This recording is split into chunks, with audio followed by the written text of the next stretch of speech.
So, that summer there was a string of bank robberies, masked man, large gun, bundles of cash out, through the front door seamlessly into the neighborhood like he knew it. So we knew local, someone from the neighborhood, right? And there were all sorts of rewards and incentives for the one who brought him in.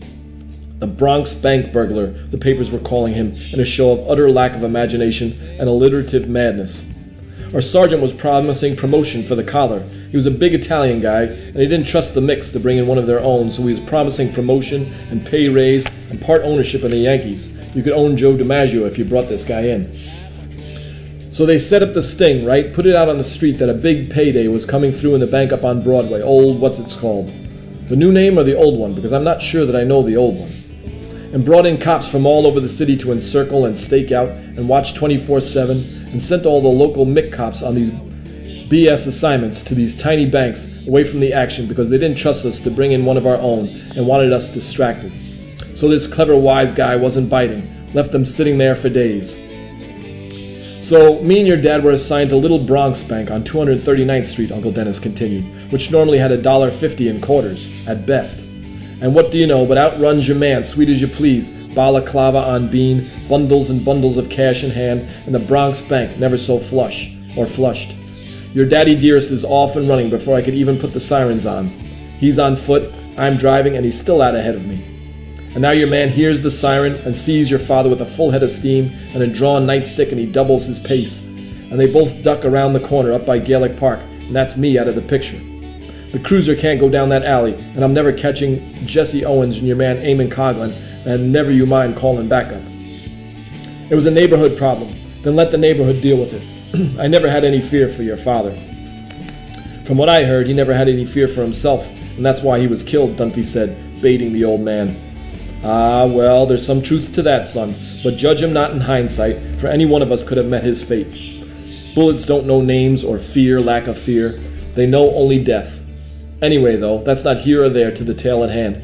When your father ducked around that corner out of sight, there was nothing for me to do but to go to the bar to wait for him. On duty? Different times, son, different times. And sure enough, about 2 hours later, in walks your father with hardly a hair out of, and sits down next to me at the bar and orders a rum and coke, his drink, and didn't say a word for about half an hour. I knew he was doing this just to wind me up, so I went along with it for a while until curiosity slaughtered felines and I had to know. And he told me the pair of them ran and ran and ran, a half marathon at least, around and around the Bronx like some sort of circle line tour. Ladies and gentlemen, there's the Botanical Gardens on your left, and here's the Throgs Neck Bridge on your right, and there in front of you is a wanted criminal running with oodles of cash, boodles of it. So he kept on until he thought his lungs might pop like balloons, and that's when your man ran up the stairs of an abandoned building, taking the chance that a sole officer wouldn't dare risk it. But like I said, your father fearless, and up he went. Up the stairs, top floor, through the roof door, out onto the rooftop, and who's there demasked but our younger cousin, Patrick Mangan, having a smoke and a laugh like the wee jerk he was at the time. Did he bring him in? Did he not? You know Patrick Mangan. Uncle Patty? Yes. And did you ever know him to have spent any time? No. I knew him for the lavish gifts at baptisms and confirmations and graduations and weddings and now you know why, and where he got the resources. For though your father was by the letter and ambitious, he knew we'd take care of ours. Roughed Patrick Mangan up a bit, knocked out a tooth and a nail and told him we'd take care of ours, but that's you done robbing banks. And no questions from Patrick Mangan, done and dusted. And do you feel that now, Dunphy? Do you feel you could do the same? That you have the same type of authority? Do you feel you are serving the community or the bureaucrats? Do you feel you protect and serve? Do you feel like the heartbeat of a neighborhood? Dunphy knew the answer, had known the answer, for a long time now. He'd not say it now.